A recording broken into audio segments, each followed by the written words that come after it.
वज़रा की जानिब से अपने रिश्तेदारों और अजीज़ व अकारिब को सरकारी ओहदों पर नवाजने का सिलसिला जारी है। वज़ीर आज़म इमरान खान इंतहाई कोशिशों के बावजूद दूसरी जमातों से शामिल होने वाले सियासतदानों को अपने उसूली मौक़िफ़ पर अमल पैरा करने में बज़ाहिर नाकाम नजर आते हैं। साबिक़ा अदवार की तरह तब्दीली की दावेदार पाकिस्तान तहरीक इंसाफ की हुकूमत के वज़रा वज़ीर आज़म इमरान खान के नए पाकिस्तान के विजन को दिल से कबूल करने से कासिर दिखाई देते हैं। मुस्लिम लीग नून, पाकिस्तान पीपल्स पार्टी, मुस्लिम लीग काफ, जमात इस्लामी और दीगर जमातों को छोड़कर तहरीक इंसाफ के नए पाकिस्तान में शमूलियत इख्तियार करने वाले पुराने सियासतदान अपनी पुरानी रविश पर गामजन हैं। मेरिट की धज्जियां बिखेरते हुए सियासी ओहदों पर अपने प्यारों और लाडलों को लगाने का सिलसिला माजी की तरह अब भी जारी और सारी है। पाकिस्तान तहरीक इंसाफ के मरकजी रहनुमा, इंसाफ लॉयर्स फोरम के मरकजी ओहदेदार और चकवाल के गाँव शाह सैयद भलू से ताल्लुक रखने वाले कैसर अब्बास शाह को advocate assistant advocate general Punjab तैनात किया गया। उनकी तैनाती महज इस खुसूसियत की बिना पर की गई कि कैसर अब्बास शाह 2013 और 2015 में पार्टी इलेक्शन कमीशन के मरकजी ऑफिस में बतौर असिस्टेंट सेक्रेटरी तैनात रहे। उनके साथ ILF के डिविजनल सदर शौकत रऊफ सिद्दीकी को एडिशनल एडवोकेट जनरल, जबकि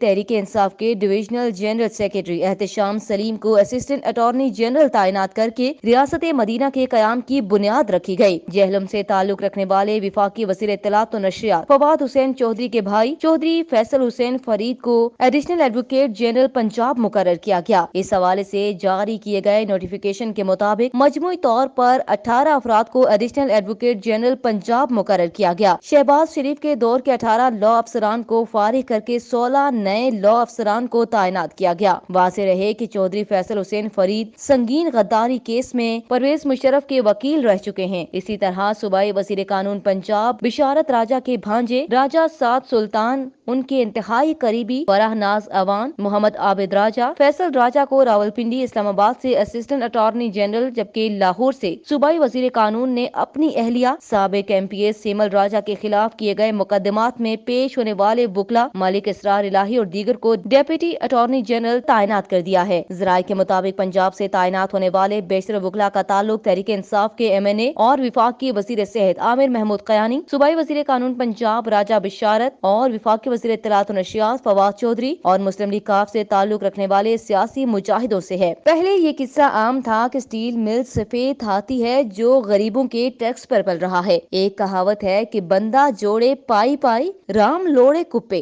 गोया मुल्क के अवाम टैक्स देते हैं, टैक्स ही नहीं देते बल्कि अपने पेट पर पत्थर बांधते हैं। उनके खून पसीने की कमाई से गवर्नमेंट का खजाना भरता है और फिर उस खजाने को पहले तो गैर मुल्की सैर सपाटों में उड़ा दिया जाता है। अभी उसके जख्म हरे नहीं होते कि सवाबदीदी हुक्मरानों के इख्तियारात की बारी आ जाती है, जहां पर इस टैक्स की रकम को जाती जागीर समझकर लुटाया जाता है। 2 अशरे पहले तो ये जुल्म था कि प्लॉट, परमिट, तहसीलदारी, थानेदारी, लिफाफा सियासत का लाजमी जुज था और हुक्मरान उनकी बंदर बांट करके अपने मेंबरान सूबाई और कौमी को खुश रखते थे। ना मेरिट था, ना कोई ज़ाब्ता या उसूल। हमने सियासी लोगों के भांजों, भतीजों, बेटों में से ऐसे भी देखे हैं जो आम हालात में कोई मवेशी भी जंगल में चराने का रिस्क न लेते। वो तहसीलदार भी बने और सियासी रिश्वत के एवज आगे मजिस्ट्रेट भी बने और अहम ओहदों पर विराजमान रहे। सवाबदीदी इख्तियारात से जब कुछ बचा कुचा रह गया तो स्टील मिल्स, PIA, रेलवे की बारी लग गई। उनकी बर्बादी की बड़ी वजह तो गैर जरूरी, गैर कानूनी और मेरिट से हटकर भर्तियां हैं जो वोट बनाने के लिए रेवड़ियों की तरह बांटी गयी। गैर जरूरी भर्तियों का अंजाम इस प्रोजेक्ट की बर्बादी का सबब बना। जिस इदारे के सरबराह की तनख्वाह 8 लाख से लेकर 16 लाख तक हो, जहां एक मुलाजिम की सीट हो और उसकी जगह 10 अफराद भर्ती किए जाएं, तो वो क्या मुनाफा देगी। पाकिस्तान पीपल्स पार्टी के ये तहाइफ आज तक पाक धरती भुगत रही है। ये तो इतराते फिरते हैं कि हमने नौकरियां दी। अगर ये जुर्म है तो ऐसा जुर्म है हम रोज रोज करेंगे। क्या उन्होंने अपनी जाती जागीर पर भी कभी इतने गैर जरूरी मुलाजिम रखे? नहीं, हरगिज नहीं। दौर इक़्तिदार में तो उनके घरों में सरकारी मुलाजिम काम करते रहे।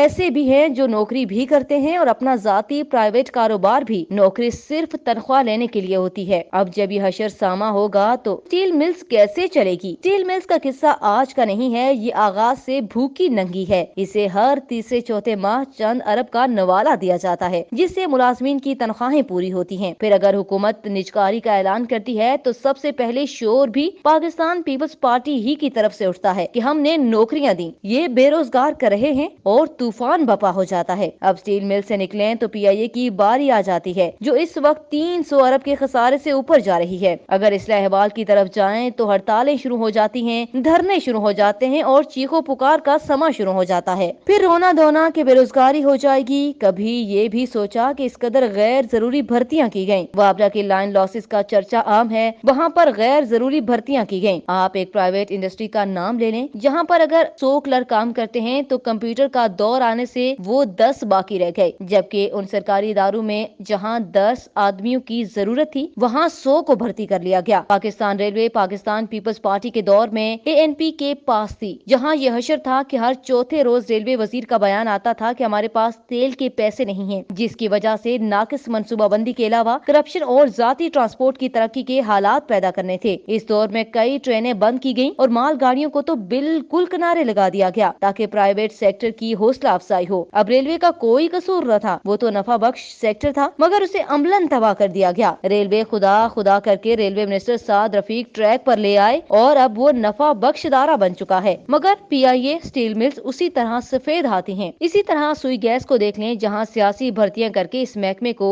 जेर बार कर दिया गया। सुई गैस के हवाले से मुझे याद आया कि कौमी इलेक्शन हो रहा था। नवाबजादा मरहूम इलेक्शन कमीशन में उम्मीदवार थे। उन्होंने अपने बेटे से पूछा कि मैंने 900 मुलाजमीन मोहतरमा बेनजीर से उस हल्के के लिए मंजूर कराए हैं, लेकिन मुझे उसके आसार नजर नहीं आ रहे। बाग में पता चला कि चंद साफ सुथरी, पाक साफ और खुशबूदार जिंदगी गुजारने वाले अजीम शख्स के बेटे ने ये सब कुछ करप्शन की नजर कर दिया।